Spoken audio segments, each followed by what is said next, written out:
네, 오늘 읽은 히브리서 13장 마지막 부분을 읽었는데요. 이 히브리서를 다른 말로 별명으로 일컫기를 제5복음서라고도 합니다. 그 이유는 사복음서 마태, 마가, 누가, 요한복음은 예수님의 지상의 삶을 묘사하고 설명하고 또 복음의 활동을 전한 것이라면, 히브리서는 예수님의 성천 이후 천국에서 우리를 위해서 어떤 일을 하고 계시는가 하는 점을 밝히고 있기 때문에 제5복음서라고 별명을 붙이기도 합니다. 히브리서는 성경 중에서도 대제사장이신 그리스도에 관해서 자세하게 충분하게 설명을 하고 있습니다. 이 본서도 앞부분은 1장에서 12장까지는 믿음의 도리, 대제사장이신 그리스도의 사역에 대해서 설명하고 있고, 그리고 마지막 장인 13장은 성도들이 어떻게 살아가야 될 것인가, 삶에 대해서 설명을 하고 있습니다.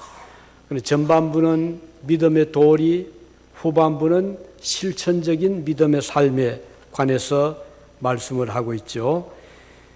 오늘 우리가 이 말씀을 통해서 특별히 주님은 나를 돕는 이시다 하는 이 말씀을 중심으로 생각하면서 같이 은혜를 나누고자 합니다. 주님은 우리를 돕는 이시다. 이 말씀은 매우 우리에게 위로가 되고 큰 평안을 주는 말씀입니다. 요한복음 14장 18절에 보면 주님께서 말씀하시기를 내가 너희를 고아처럼 버려두지 아니한다, 이렇게 말씀을 하셨습니다. 즉 우리 하나님, 우리의 부모님이 되셔서 가까이에서 주야로, 불철주야로 도와주시고 계신다는 말씀입니다. 오늘 여러분과 저는 아무도 돌보아 주는 이가 없이 저 광야에 버려진 그런 어디 의지할 수 없는, 도움을 받을 수 없는 존재가 아니라 항상 우리 곁에서, 우리 앞에, 뒤에서, 위에서 우리를 보살피고 계시는 주님의 도움을 받으면서 살아가고 있는 복된 자들인 것이죠. 아마 뉴스를 들어서 아시겠지만 어제 그저께 서울 이태원에서는 할로윈 축제에 참가를 했다가 큰 재앙을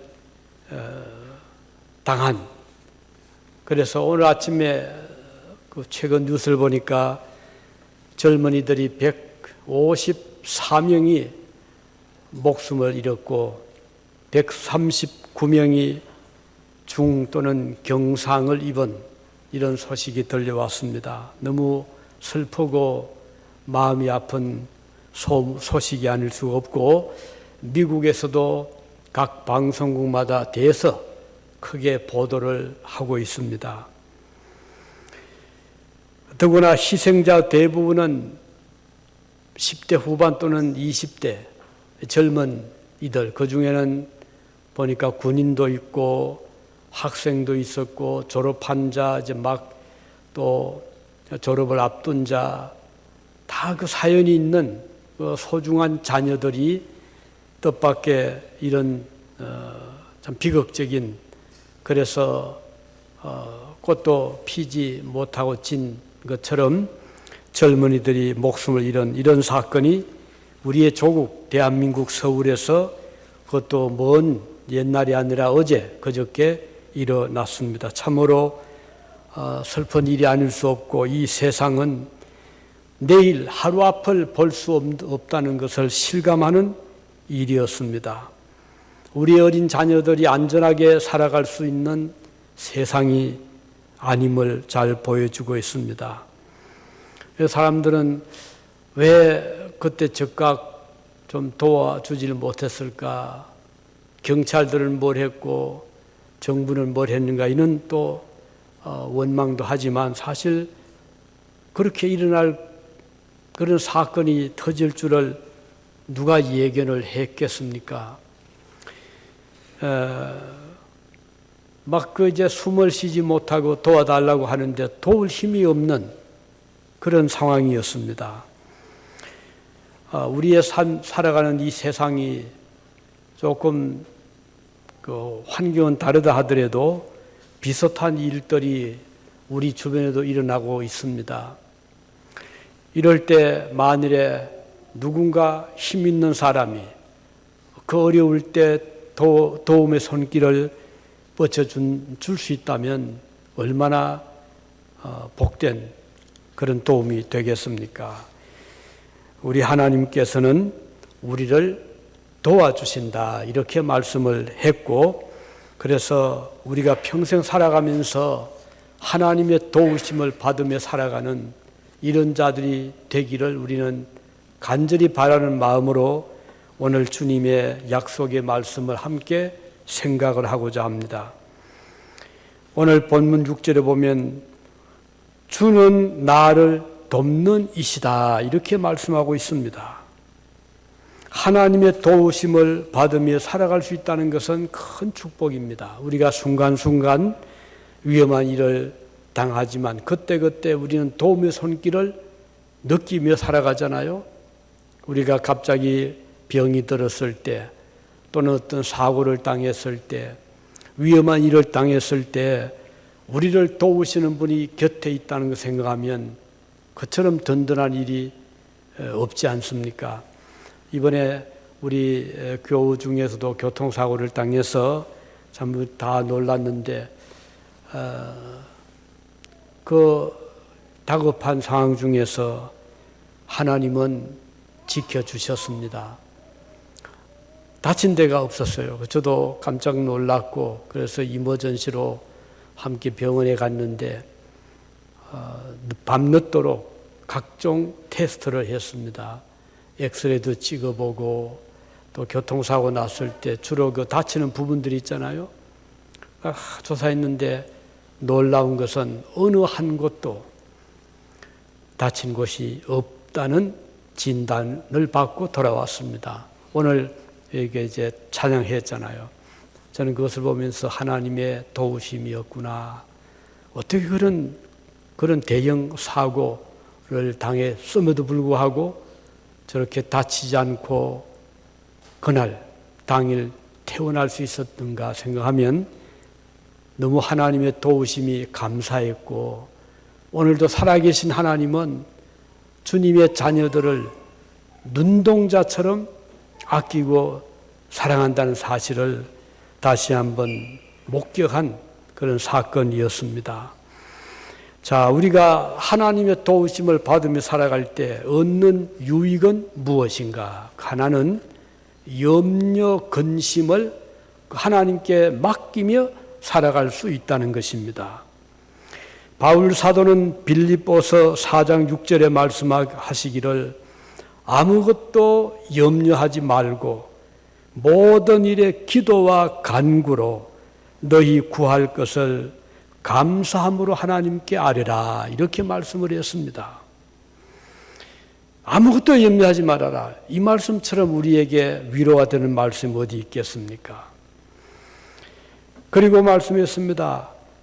내가 너를 과연 버리지 아니하고 너희를 떠나지 아니하리라. 우리 하나님의 약속입니다. 우리를 저 세상에 그냥 던져놓고 떠나시는 하나님이 아니시란 것입니다. 우리들을 고아처럼 버리시지 아니하시는 하나님이십니다. 그러므로 우리 주님은 염려하지 말아라 이렇게 말씀을 하십니다. 사실 우리가 이 세상을 살아가면서 염려 근심이 없이 사는 날이 1년에 며칠이나 되겠습니까? 눈을 뜨면 그날의 하루를 생각하면 또 여러 가지 걱정되는 일도 있고 염려되는 일, 또 우리가 처리해야 될 일들, 사업가는 사업가대로, 직장인은 직장인대로, 또 자녀를 돌보는 부모는 부모대로, 공부하는 학생은 학생대로 각자의 그 주어진 그런 어떤 짐이 있고 멍에가 있고 염려할 일들이 많은 세상입니다. 그럼에도 불구하고 우리 하나님은 아무것도 염려하지 말아라 이렇게 말씀을 하고 있습니다. 베드로 사도는 베드로전서 5장 7절에 말씀하시기를 너희 염려를 다 주님께 맡겨라. 이는 그 이유는 그가 주님이 너희를 돌보심이라 이렇게 말씀했습니다. 우리가 주님께 염려를 맡길 수 있는 그 이유는 주님이 우리를 돌보아 주시기 때문이다. 돌본다는 말은 보호를 한다, 케어포 한다 이 말이거든요. 보살펴 주신다 그런 뜻입니다. 우리가 염려스러운 일을 가지고 있을 때 그 염려를 내가 지고 가려고 하면 너무 힘드는 거예요. 어떻게 해결해야 되나 걱정도 되고 근심도 되고 잠도 오지 않고 그렇지만 우리 그리스도인들은 그 모든 염려를 내 혼자 다 지고 가려고 하는 것이 자들이 아니고 주님께 하나님께 맡기는 것입니다. 우리 주님께 그 짐을 맡기고 나면 그 무거운 중력이 주님께로 옮겨지게 되기 때문에 우리는 가벼움을 느끼게 되고 걱정, 근심에서 벗어날 수가 있는 것입니다. 계속해서 바울은 말씀하죠. 우리가 염려를 주님께 맡기면 모든 모든 지혜에 뛰어난 하나님의 평강이 그리스도 예수 안에서 너희 마음과 생각을 지키시리라. 지켜주신다고 말씀하십니다. 마음과 생각만 지키는 것이 아니죠. 복잡하게 얽힌 그런 어려운 문제들을 복잡하게 얽혀있는 실타래를 다 풀어내듯이 우리 하나님은 하나하나 해결을 시켜주시기 때문입니다. 이 세상에 살아가면서 가장 큰 염려 중에 하나는 뭘까요? 어떻게 살아갈 것인가? 무엇을 먹고 살지? 먹고 마시는 문제, 의식주 문제가 아니겠습니까? 누구든지 이 문제는 다 지고 가야 되는 그런 짐이 됩니다. 그런데 주님께서는 무엇을 먹을까 입을까 염려하지 말아라 말씀해 주셨잖아요. 마태복음 6장 31절에 무엇을 먹을까 마실까 입을까 하지 말아라. 이는 이방인들이 구하는 것이다. 이방인 하나님을 모르는 사람들, 하나님을 알지 못하는 하나님이 없는 사람들이 하는 걱정이다. 너희는 하늘 아버지께서 이 모든 것이 너희에게 있어야 할 줄을 아신다. 이렇게 말씀하셨습니다. 모든 것을 그래서 우리는 내가 해결하려고 하지 않습니다. 그 모든 염려를 주님께 맡기는 자들이 그리스도인들인 것입니다. 더구나 요즘같이 인플레이션에 참 극심하잖아요. 그렇게 물가도 많이 오르고 어떻게 살아갈 것인가 걱정을 할 수밖에 없는 오늘의 현실입니다. 그러면 결국은 우리의 걱정은 돈이잖아요. 골드, 금입니다. money입니다. 이것 때문에 우리가 걱정을 하지 않을 수 없죠. 자녀를 기르면서 서포트도 해야 되고 또 우리도 살아가야 되고 이런 염려를 많이 하게 됩니다. 사실 우리가 물질, 돈의 위력을 부정할 수는 없잖아요. 막스 웨버는 검력이 얼마나 위력이 있는가를 일찍이 말한 바가 있습니다. 그럼에도 불구하고 우리 하나님은 염려하지 말아라 이렇게 말씀하고 있습니다.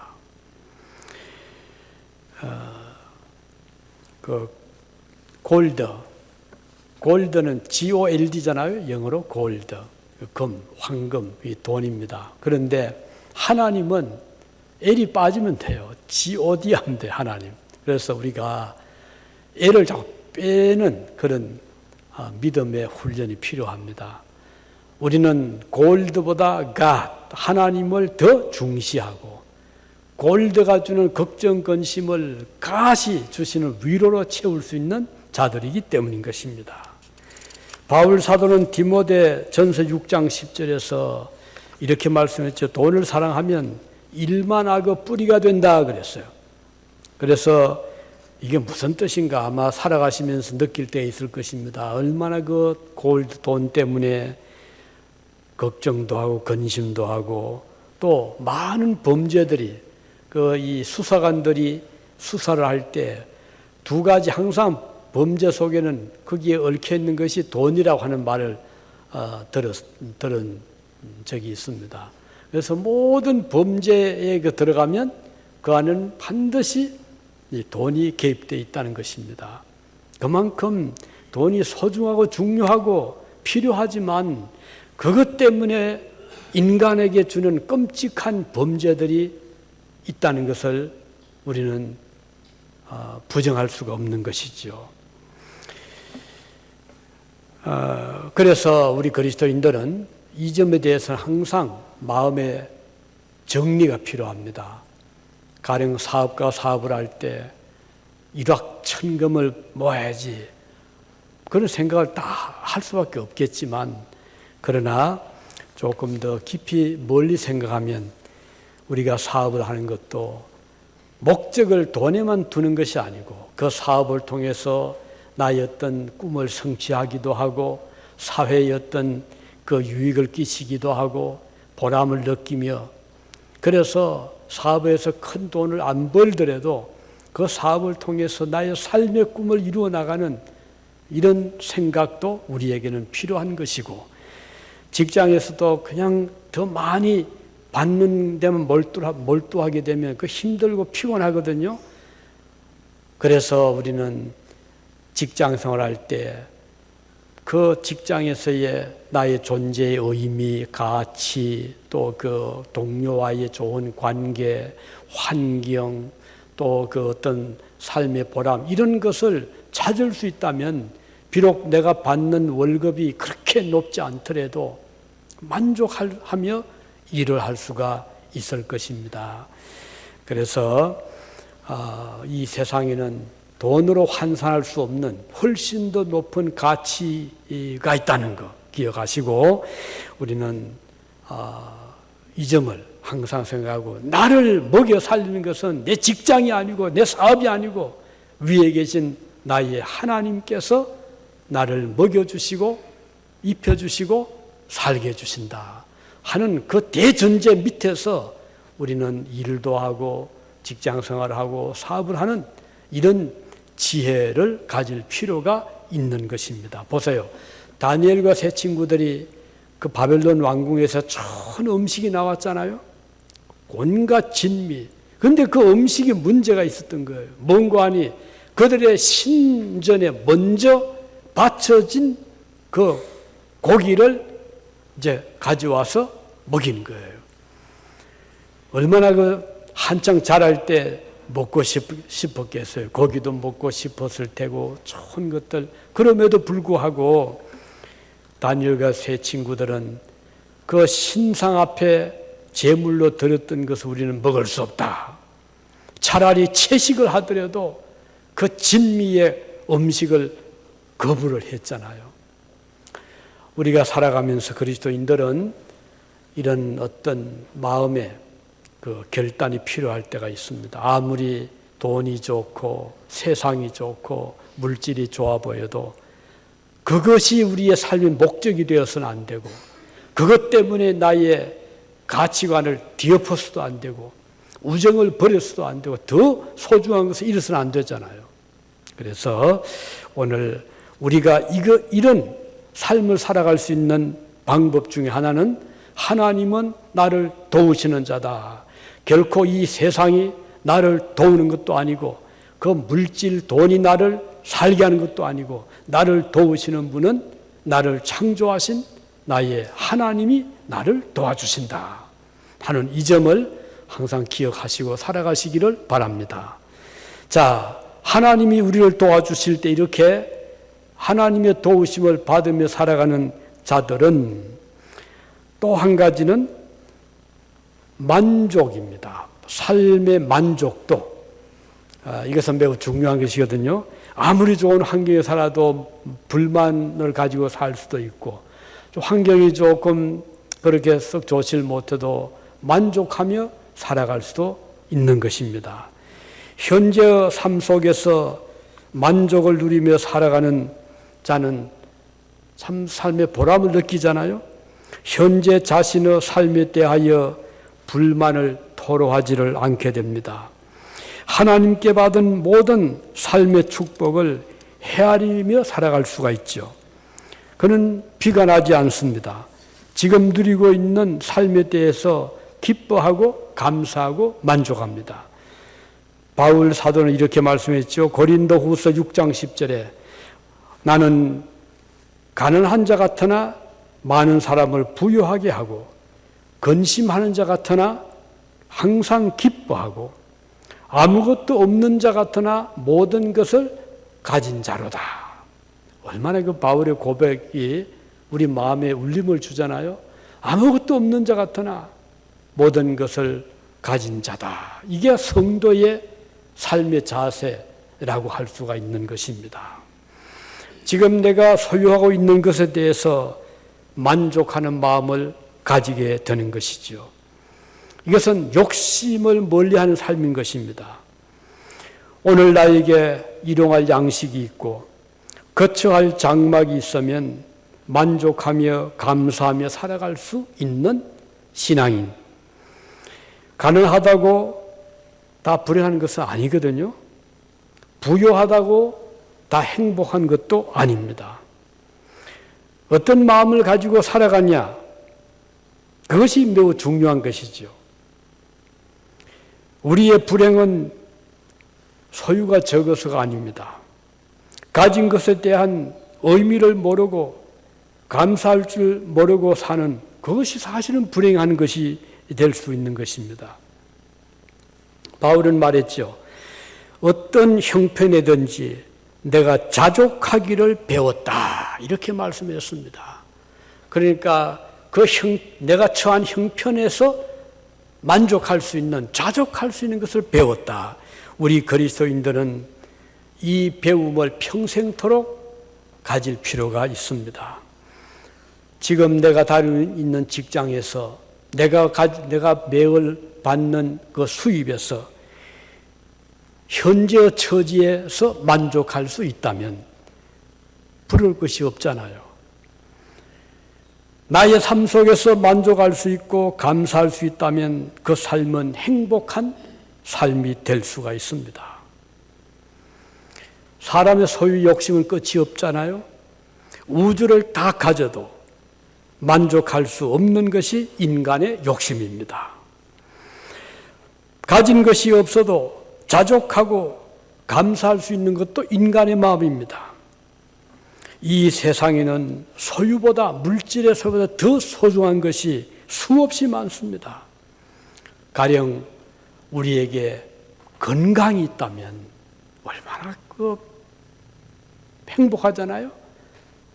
또 나에게 시간이 있다면 그것도 축복이잖아요. 어제까지 건강하던 사람이 갑자기 건강을 잃어버릴 때 참 힘들잖아요. 어제 제가 어떤 분에게 안부를 물었습니다. 우리 교회도 몇 번 왔던 포털에 계시는 집사님이신데 그는 한때 한국에서 대기업의 중견 임원으로 일을 했던 분이고 그래서 재산도 모았던 분인데 이제 포틀랜드로 이민을 와서 사는데 그곳에서 이제 그로스를 하고 계셨어요. 그런데 암이 걸렸습니다. 얼굴이 초췌해지고 힘이 다 빠지고 그래서 제가 분한 그 안부를 묻고 연락을 했더니 지금 조금은 회복이 되고 있다고 하는데도 말에 힘이 없습니다. 우리에게 모든 것이 다 주어져도 건강이 사라진다면 또 시간이 제약을 받고 갑자기 하나님이 불러가신다면 이 세상의 행복이라는 것을 찾을 수가 없잖아요. 그럼에도 불구하고 사람들은 그 많은 복을 가지고 있으면서 건강하고 시간 내 축복도 장수의 복도 자녀의 복도 받고 있으면서도 항상 불만을 가지고 살아간다면 정말 힘들잖아요. 오늘 저와 여러분들은 우리 교인들 쭉 보면 다 하나님 복을 많이 주셨어요. 보니 다 건강하신 분들이고 또 열심히 살아가시고 그리고 또 어느 정도 꿈도 이루시고 또 자녀들도 잘 자라고 그것만 해도 큰 축복이잖아요. 그러면 우리가 날마다 감사하며 살아가도 모자라지 않겠습니까? 그럼에도 불구하고 감사가 없다면 불만이 자꾸 쌓인다면 이거 어떻게 치료할 길이 없는 거예요. 그래서 오늘 이 시간 하나님께 감사하고 우리의 삶에 만족할 수 있는 자들이 되시기를 바라는 것입니다. 우리 하나님께서 약속하셨습니다. 내가 과연 너희를 버리지 아니하고 너희를 떠나지 아니하리라. 누구를요? 하나님을 믿는 성도를, 자녀를 버리지 않고 떠나지 아니하신다. 누가요? 우리 하나님이. 이런 믿음을 가진 성도는 하나님으로 자랑하는, 하나님으로 만족하고 자랑하는 거예요. 가지고 있는 물질 때문이 아니고 명예 때문이 아니고 권력 때문이 아닙니다. 하나님으로 만족하고 그것을 하나님 아는 것을 자랑하는 것입니다. 우리 성도에게 가장 중요한 것은 바로 하나님을 우리가 알고 살아간다는 것이죠. 요즘 참 우리가 실감하잖아요. 어제까지 우리 요즘 한국에도 아파트도 그렇고 미국도 지금은 조금 부동산이 내려가고 있는 추세인데 한때는 천정부지만 올라갔잖아요. 그때는 자고 나면 내 재산 가치가 이렇게 올라갔다 몇 억이 올라갔다 이런데 요즘은 이제 반대가 되고 있는 거예요. 올라갔다 내려갔다 이러잖아요. 이것이 이 세상의 그 가치입니다. 물질의 가치가 그런 거예요. 한때는 막 올라가다가 오늘 폭락이 되고 그렇잖아요. 여기 제가 미국에 살면서 쭉 보는 거 한때는 굉장히 유진도 그렇고 부동산에 계속 침체에 있었어요. 그때는 은행 이자도 높지도 않고 또 집값도 오르지 않고 몇 년이 더 그대로 갔던 때가 있었거든요. 얼마 전까지. 그런데 건재 와서는 그냥 금리도 올라가고 부동산도 올라가고 그러니까 이제 부동산이 올라가니까 재산이 막 높아가는 것 같은데 사실은 나의 실제적으로 내 재산이 느는 건 아니거든요. 왜? 다 같이 올라가니까. 근데 또 지금 내려가고 있어요. 우리가 이 세상을 살아가면서 한때는 이 착각이거든요. 저 오로라처럼 또는 저 신기루처럼 뭐가 있는 것 같은 아무것도 없어요. 우리 가지고 있는 이 세상의 물질도 그렇고 이 세상의 행복이라는 것도 마찬가지입니다. 그래서 우리 성경은 그런 것에 마음을 두지 말아라. 그런 것은 너무 거기에 매달려서 울고 웃고 하지 말고 우리는 영원한 하나님의 나라, 하나님의 세계, 하나님의 약속, 주님의 그 말씀에 우리는 의지하고 이 세상이 유행이 어떠하든 거기에 너무 우리가 빠져들고 거기에 울고 웃고 하지 않는 이것이 우리 그리스도인들의 삶의 자세인 것입니다. 한국에도 유행이 참 민감하잖아요. 우리 어릴 때는 한국에 할로윈이 뭔지도 몰라서 없었어요.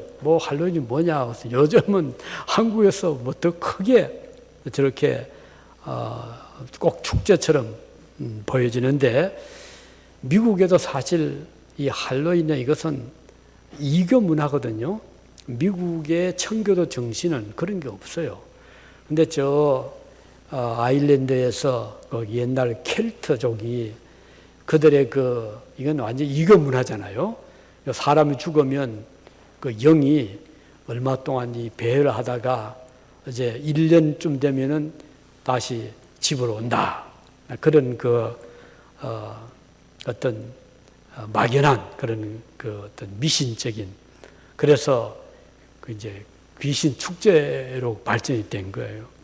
그래서 옷도 이상하게 꾸미고 그런데 미국에서는 아이들 사탕 주는 걸로 이렇게, 그래서 미국의 많은 교회들이 자체적으로 아이들을 모아서 할로윈 때 거기서 모여서 이제 아이들 놀게도 하고 그렇게 이제 하는 교회들도 있습니다. 어떻든 이것은 기독교 문화가 아니고 이교 문화라는 거, 또 우리가 믿는 믿음과는 전혀 맞지 않는, 왜냐하면 우리는 사람이 세상을 떠나면 하나님께로 가는 것이지 이 세상에 뭐 죽은 자 영이 이렇게 배회한다거나 또 뭐 집으로 온다 이런 것이 아니거든요.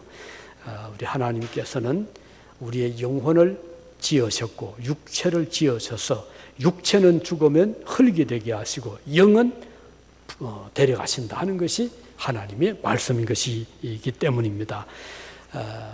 그래서 우리는 이런 귀신 축제 거기에 너무 우리가 흥미 가질 필요도 없고 또 그것을 따라갈 필요도 없어요. 이거 우리가 배격해야 될 그런 문화인 것입니다.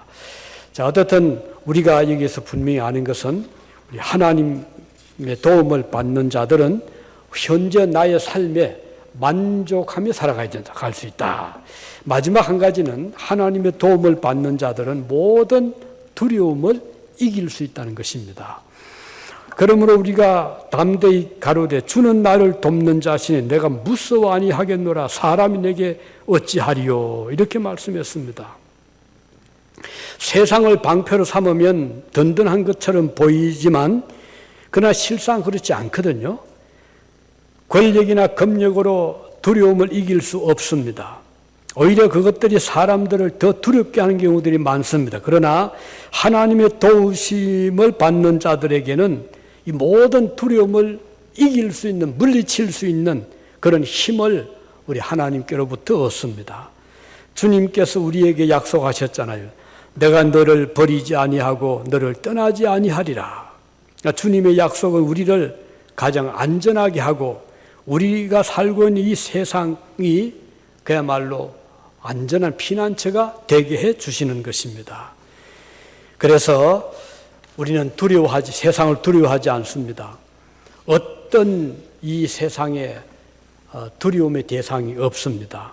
천재지변이 나도 우리는 하나님의 보호, 하나님의 그 관할 아래 있다는 것을 우리는 믿기 때문에 어떤 천재지변에 대해서도 우리는 두려워하지 않는 것입니다. 우리 히브리서 기자는 말씀했죠. 예수 그리스도는 어제나 오늘이나 영원토록 동일하시다. 그러니까 어제 우리를 지켜주신 그 하나님이 오늘도 지켜주실 것이고 내일도 우리를 보호해 주실 것이라는 것을 우리는 믿는 것입니다. 그리고 시편 23편 4절에 다윗은 노래했죠. 내가 사망의 음침한 골짜기를 다닐지라도 해를 두려워하지 않을 것은 주께서 나와 함께 하심이라. 주님의 지팡이와 막대기가 나를 안위하시나이다. 이렇게 말씀했습니다. 그리고 또 마태복음 28장에 보면 내가 세상 끝날까지 너희와 함께 하겠다 이렇게 약속을 했습니다. 그러므로 우리는 세상을 두려워하지 않습니다. 우리는 어떤 인간도 두려워하지를 않습니다. 우리를 넘어뜨리게 할 그런 세력은 이 세상에 아무도 없습니다. 천사도 우리를 넘어뜨리지 못하고 세상의 어떤 세력도 우리를 넘어지게 하지를 못합니다. 왜냐하면 하나님은 더 강하시기 때문이고 그 하나님의 강하신 팔이 우리를 붙잡아 주시기 때문인 것입니다. 그래서 우리는 강하고 담대한 믿음으로 이 세상을 끝까지 달려갈 수 있고 살아갈 수가 있는 것입니다.